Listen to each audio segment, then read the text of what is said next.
Hey, this is Dr. Cory Shaffer here at Synergy Performance. We have a great opportunity coming up this summer for any high school or middle school aged athletes. So if you're interested in learning more about sports psychology or interested in improving your mental game, go ahead and visit our website at synergyperformancesc.com or email us at info@synergyperformancesc.com for more information. We look forward to seeing you there. Welcome to The Growth Project, a podcast brought to you by Synergy Performance. Our mission with this podcast is to explore the topics of growth, performance, and personal development through conversations with individuals pursuing success and by using current events in business and sports to discuss strategies on how you can grow into the individual that you want to be. Okay, this is Milt Lowder. I'm joined by Dr. Cory Shaffer, ready for another edition of The Growth Project. And so in the month of May, we kind of chose mental toughness as our topic. I think you heard from Dr. Drew Brandon and Dr. Katie Nichols last week about how to build and develop mental toughness and instill that in your teams. And so this week, Cory and I want to take a deeper dive and kind of discuss a seminal article about mental toughness that was written in 2003. That highlighted the characteristics and behaviors of elite international athletes, and talk a little bit about what it means, what this article found, kind of what it means in today's world, and more importantly, what can you do to kind of develop more mental toughness in your life. Yeah, so the name of this article, just so we give credit where credit is due, as Milt said, this is a seminal article. It's an article that I think a lot of people have read and really informs what mental toughness is. So the title of the article itself is interesting. It's called "What is this thing called mental toughness? An investigation of elite sports performers." The article is by Graham Jones, Sheldon Hanton, and Declan Connaughton. So props to them. Yes, and unfortunately, it just becomes Jones et al. Right. And so, but back to the name of the article. Even so, what is this thing called mental toughness? The reason they titled the article in that way, I think when they started to do a literature review, what they found was that there really isn't a settled on or agreed upon definition of mental toughness. There are dozens and dozens, probably hundreds at this point, of articles on mental toughness, and they all seem to have a different definition of it. so why do you think that is? Why do you think it's so difficult to really define mental toughness? Yeah, and you and I talked about this earlier, and I think you actually put it really in a pretty simple way. It's just one of those things that you're not quite sure what it is, but you know it when you see it. Yes. Right? So what did you mean by that? Yeah, and so I think we're able to observe mental toughness and see it in ourselves or in others, but trying to quantify it. What is it that makes it up? What are the contributing factors? As we talked about, is it nature versus nurture? Mm-hmm. You know, can you develop mental toughness? And why does it show up sometimes and sometimes it doesn't seem to? Right. And I think that's what makes it so hard to grasp and so hard to understand and so hard to teach and develop, because we don't have a very good definition of what mental toughness is. Right. So before we kind of get into what these athletes said about mental toughness, let's talk a little bit about what we think mental toughness is. So how might you try to put it into words? Again, I'm going to defer to you on this one. I couldn't even come up with a great definition initially, but I thought your definition was pretty solid. So why don't you take that? Yeah, and so it's one I heard, and I wish I could remember where, or I doubt I was clever enough to come up with myself, but it's the ability to impose physically what I am committed to mentally. So kind of it's letting our mind paint a picture and let our body and our words and our actions kind of follow through and develop that picture. Mm-hmm. And so it's remaining steadfast in the face of adversity, and it's being able to take it to another level despite the conditions that I'm facing. But it almost sounds like the emphasis there on physical, we're just going to have a good debate here. It sounds like the emphasis, like, to do physical, what I'm experiencing mentally or whatever you said there, is that mean it sounds almost specific to sports. But I would argue that you could display mental toughness in business, right? Oh, absolutely. Yeah, and it does when you say physical, when I think about that, but the physical to me captures my behaviors, my actions, my words, my emotions. It's as we get to go through some of these traits, you can hear kind of maintaining composure, maintaining poise, not having these emotional highs or lows. I think that's evident in any part of your life. It's whether when you walk at home at night and there's chaos, or unexpected tragic events in your life. Are you able to demonstrate mental toughness? When you have a tough quarter in business, how are you going to respond? We have an unexpected setback. And I think mentally knowing kind of who you are and what you believe and staying committed to that course while being able to take feedback from others without it creating doubt and insecurity. So it's more just, I regardless of what just happened to me, regardless of the adversity, I'm still acting in a way, like behaviorally, right? According to what's going on in my mind, right? Yes. Like I still know the end goal, that sort of thing. Yeah, I think you made a great point. It's like when I said physically, it does kind of suggest this unbelievable action or effort Right. That takes place on a football field or on the basketball court. Well, and that's just where my mind's going to always go anyway. And right? I think you're a great point that we don't want to we can learn from these great athletes, and I think that's the application of what we do in psychology. Sometimes we have great examples of mental toughness in sports that we aren't able to quantify, but kind of go back to Thomas Edison when his building burned down. Right? You think about there's no greater example of mental toughness. His first thought was, hey kids, go get your mother. This is going to be a great fire. Like I'm going to watch that. But and his other second thought was, hey, we just got rid of a lot of things that didn't matter. So how do we dial back in and focus on what's important and remain steadfast? And he achieved great success that year and beyond. Right. So I think it's evident and applicable to every part of our life. Okay. So I guess just to kind of set the stage and give you a little bit of context of this study, again, this was 10 international level athletes from a variety of sports, and it was basically broken down, the study, into 3 stages. So stage 1 was a focus group where they all got together and they started the conversation around mental toughness, like how to define it, what it meant, and some of the attributes that people uphold who are quote-unquote mentally tough. Stage 2 were individual interviews where they went into more depth based on what they learned from the focus group. And then finally, stage 3 was an individual rating of the definition of mental toughness and then rankings of the mental toughness attributes that they all had come up with. So again, just to give you an idea there of where we're coming from when we're talking about this Jones study. So to start off, I'm going to go ahead and just read verbatim these participants, these 10 international level athletes, how they define mental toughness. So yeah, since we did such a great job of it, we may need to go get their definition. So they define mental toughness as having the natural or developed psychological edge that enables you to do 2 things. So generally, cope better than your opponents with the many demands that sport places on a performer, such as competition, training, lifestyle. And specifically, be more consistent and better than your opponents in remaining determined, focused, confident, and in control under pressure. So Milt, just right off the bat, I mean, what's your initial impression of that just short and concise definition of mental toughness? So to me, like natural developed is what jumps out immediately. Because this is called the growth project. Right. Meaning we believe we can develop these skills that none of us are quite born naturally. Now, some of us may be predisposed to have a stronger level of mental toughness and fortitude, but our life experiences also shape us in a way to kind of develop that. And so we are looking from an athlete's perspective, and so we're looking at the average age was, what did you say? It was about 30, yeah. Yeah, so still young in their development, understanding the role of the mental game and how you develop it. And I appreciate you saying that. Yeah, it is young when you're my age. When you think about, and then we talk so much about a growth mindset that it's focused on you being the best that you can be. But even in this initial definition is about, okay, I can do this better than my opponents. Right. And so what I think we mean by that is, okay, this is what gives me my competitive edge.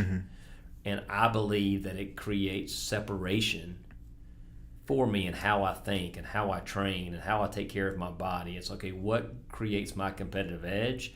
So I know my effort will equal success when we get into the arena. Right. And I think to me what stands out, again, like I joked about it being concise because it's not at all.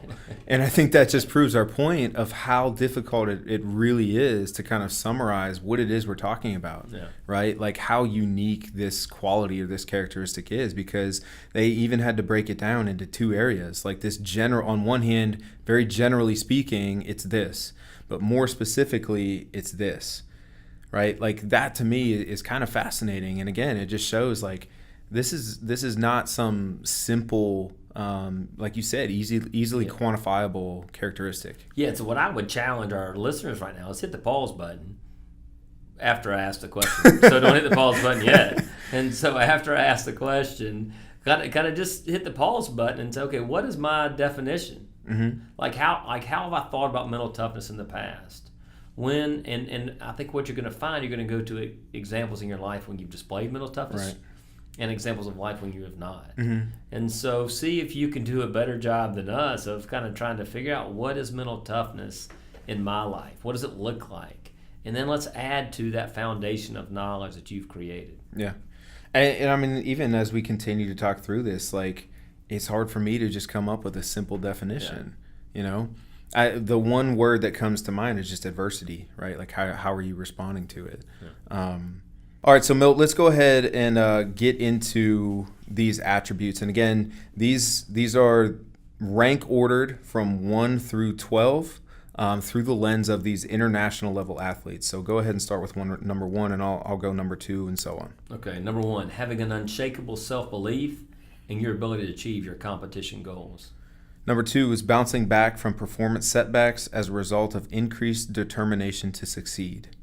Number 3, having an unshakable self-belief that you possess unique qualities and abilities that make you better than your opponents. There were 2 that were tied for number 4. The first one was having an insatiable desire and internalized motives to succeed. And the second one for number 4, remaining fully focused on the task at hand in the face of competition-specific distractions. Number 6, regaining psychological control following unexpected, uncontrollable events. Number 7, pushing back the boundaries of physical and emotional pain while still maintaining technique and effort under distress in training and competition. Number 8 is accepting that competition anxiety is inevitable and knowing that you can cope with it. Again, there were 2 tied for number 9. The first one is not being adversely affected by others' good or bad performances. And the second for number 9 was thriving on the pressure of competition. Number 11, remaining fully focused in the face of personal life distractions. And number 12 was switching a sport focus on and off as required. Whew, okay, we got it. Yeah, I hope you all understand it. That'll wrap up today's episode. Yeah, and so what I think, again, you may have to listen to this again as you're going through it. Obviously, we're reading it, and we're going to provide you some images of it.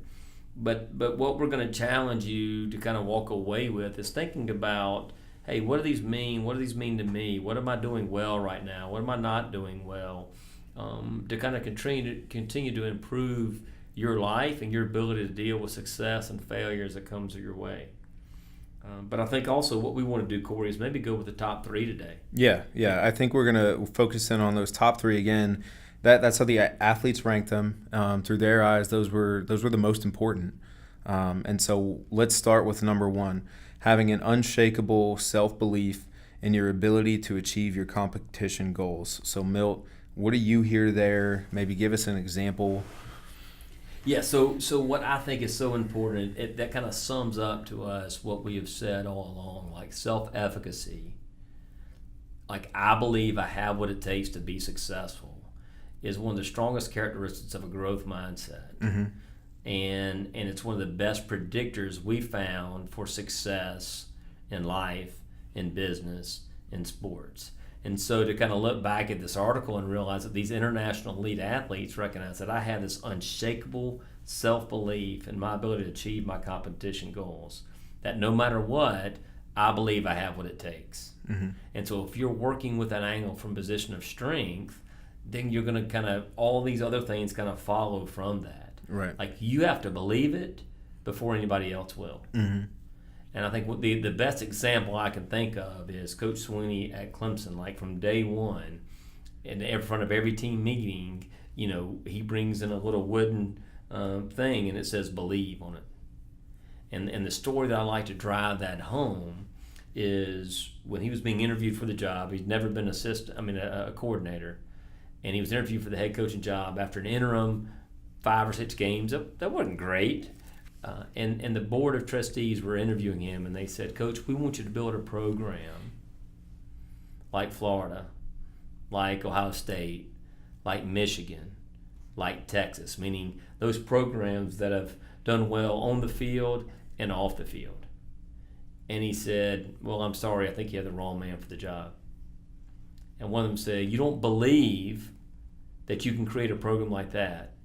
He said, no, you're understanding this wrong. He said, I believe we're going to create a program that Michigan and Ohio State and Florida and Texas, that they want to be like us. And so that sense of belief, that sense of confidence has become evident. So when Tom Herman got the job at Texas in his opening press conference, he said, we got to build a program like Clemson. And so that unwavering belief has been present from the very beginning that, hey, I believe in who I am. For Coach Swinney, like, I believe I have what it takes, and I'm going to surround myself with people that believe in themselves. And so what we've always said, Dick Vermeil, when you believe in yourself and the people you surround yourself with, then someday you can win something really big. Mm-hmm. How about your thoughts around this person, that unshakable self-belief? I mean, I think you summarized it really well. I think it's confidence, right? It's just confidence in yourself and your ability to get the job done. Whatever the quote-unquote job is, or whatever those goals, whatever those dreams are, nothing, like you said, I think everything has to stem from there. Yeah. If you don't have that, I would argue you don't have anything. Yeah. You know what I mean? Or at least you don't have a solid enough foundation that things are going to work out the way you want them to. Yeah, and think back to how we define success as just a worthy pursuit of a worthy goal. So in this, what I would tell you, it's not just competition goals. Like, what are your goals in life? Right. Like, is your goal to stay married? Then I believe I have what it takes to stay married. Is your goal to create financial security? Then I believe I have what it takes. Is your goal to be ranked number one in your region for sales? And I believe I have what it takes. And so that mindset sets you up for success. Right. And gives you that internal fortitude to kind of face adversity. Right. So it was interesting, and when we were kind of prepping for this and talking, I was trying to put myself into the mind of these athletes, and I'm not an international level athlete. Just want to be clear about that. Although you were an Ivy League. I mean, we'll pump the brakes. Elite. Elite. So, that being number one. Right, just really, really interesting to me how clearly that's number one. But then immediately it was almost like this thought process of, but it's not that easy. Yeah. Right, so number one is I have this unshakable belief, but number two is bouncing back from performance setbacks as a result of increased determination to succeed. So to me, it's just a realization, and as you said, like the brutal truth of things aren't always going to work out. Like, I'm going to lose, right? There are going to be setbacks. Achieving my goals or achieving my dreams is not going to be this perfect linear line, right? And to me, that's just it's a great perspective, right? So the example that I thought of when we were talking through this was pretty recent, and if you're from the South, you probably aren't clued into the NHL Stanley Cup playoffs. The Predators are out, sorry guys. But the St. Louis Blues. So I looked up, I did some quick research here, and I had heard about this, but I wanted to see what some of, I guess, like the stats were.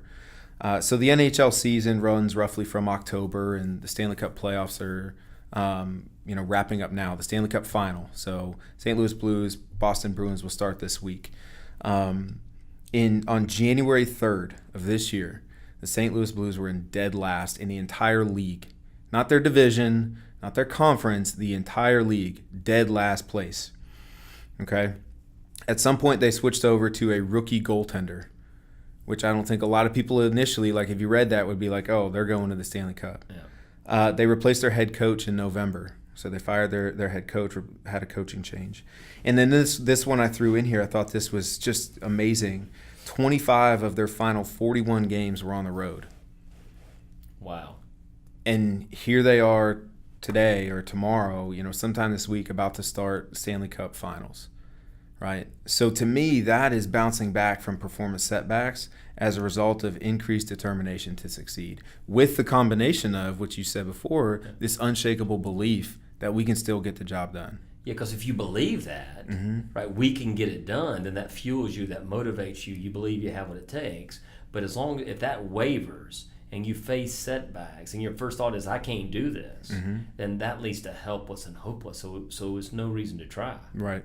And so it's how you interpret the setback. Are you able to separate who you are from what you do? And are you able to learn from each and every opportunity? Are you able to learn from success? And are you able to learn from failure? Right. And I think what makes that so difficult as well in this world is not only that you're faced with a setback yourself, but it's all the critics in our life that want to remind us of what we can't do, or that we aren't good enough, or we don't have what it takes. And they find excuses and reasons to create doubt in our lives. And we've always thought as psychologists, like, who am I to set a limit on what you can do? Right. And the challenge, I think, is when the setback occurs, if that starts to, if that shakes your foundation, right? If that shakes your self-belief, right?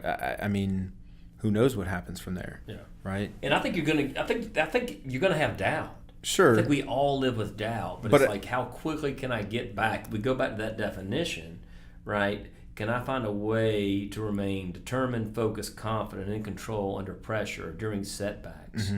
And I think when we have that doubt, am I interpreting that I can't do this job, or I'm interpreting that I haven't figured out how to do it yet? Yeah. Yep.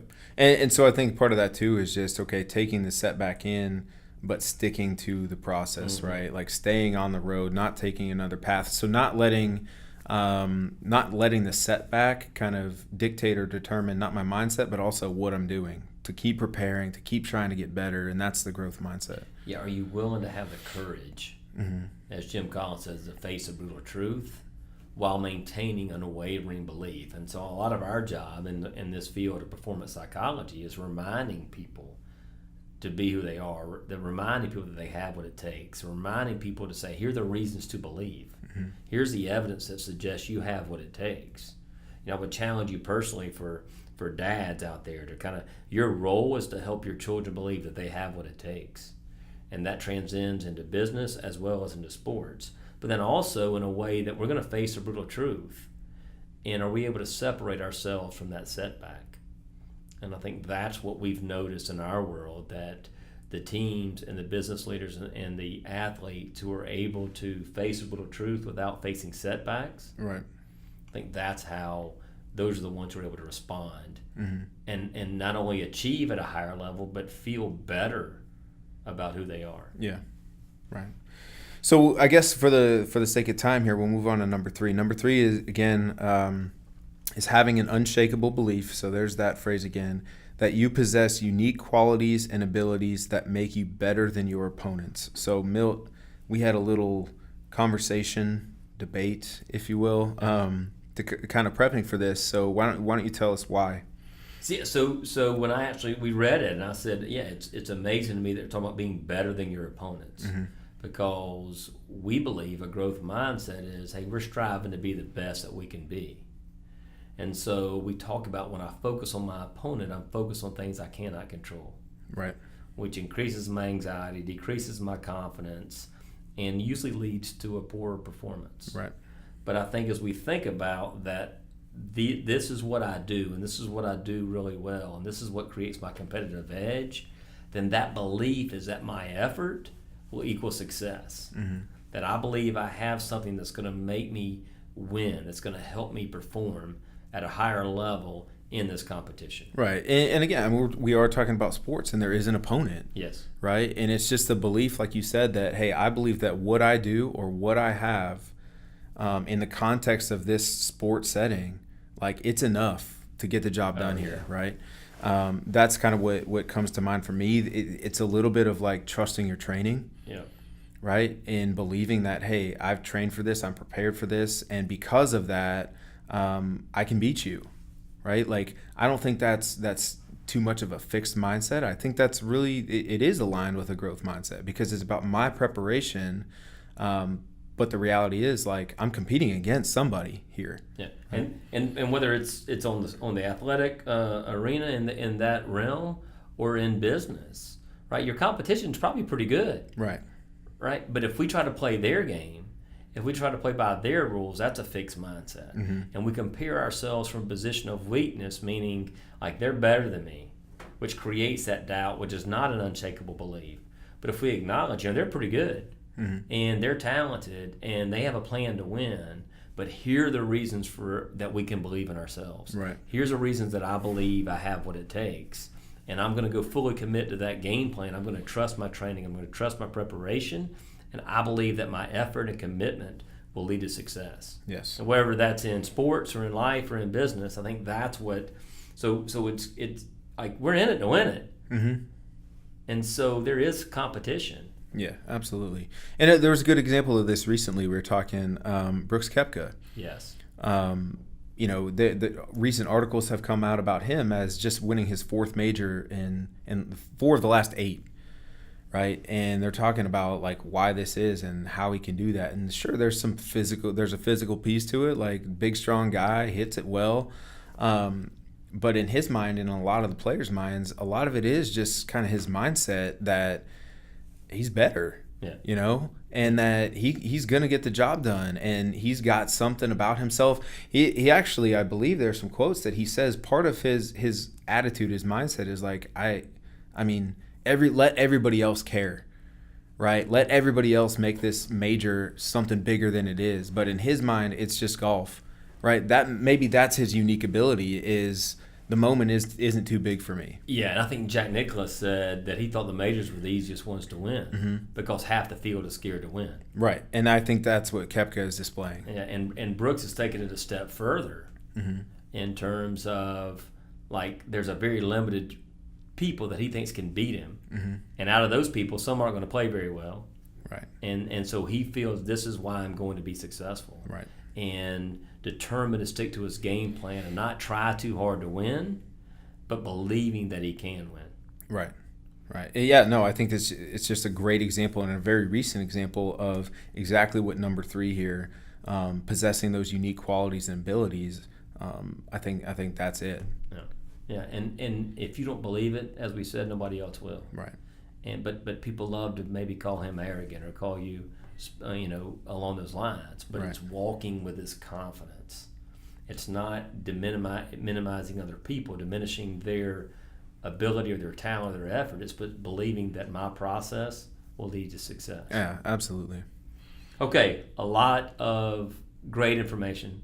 Yeah, a lot. A lot of that I want our listeners to really think about. Again, what does this mean? What does it mean to me? How are we going to define mental toughness? When is there evidence in your life that you've displayed mental toughness? When do you find at times that you might not have been as resilient or persevered? And so as we raise your awareness, we always want to encourage you to take action. So based on what you've heard today, Cory, what would you want, or what we've discussed today, what would you want, what's 1 or 2 action steps you would want our listeners to take away from today? I think, especially since we narrowed in on those first 3, is really just asking yourself, which one of these can I maybe find a little bit of growth in? Yeah. How can I find a little bit more belief in my ability to achieve what I want to achieve? Or how can I accept the brutal truth, right? But use that as a learning tool and really try to get better from it. Or how can I have this belief that I do possess something unique, and how can I start to leverage that a little bit to get the job done over my opponents, so to speak. So it's really taking one of those and just creating a game plan then on like, how am I going to take a step further with this? How can I actually create some growth? And like you said, it's going to start with the awareness, or really the acceptance of like, man, maybe I do struggle in that area, right? And then really being deliberate about finding situations where you can act according to some of these characteristics. Yeah, so it's having that game plan, making the choice. There's great freedom when we make the choice, and we realize we have a chance to choose how we're going to respond. And so this is all about your growth, right, and development. And so challenge yourself, as Cory said. Kind of think about these top 3 and what are you doing well, but more importantly, what's an area for growth. And for me, what I think about when I read about mental toughness, and I think about that Daring Greatly, The Man in the Arena by Roosevelt. And so the reason we're invested in you and your growth, the reason we want to talk about mental toughness is he ends that poem with, so at the end of your life, like, you will know the triumphs of high achievement, And if you fail, at least you fail while daring greatly, so your place will never be with those cold and timid souls who knew neither victory nor defeat. And that's why we're here and why we want to challenge you to continue to develop and grow into a better version of yourself. I think you summed it up pretty well there, my man. Yeah. Well, enjoy being with you. Thanks for listening, guys, today, and we look forward to our next edition of the Growth Project. See you.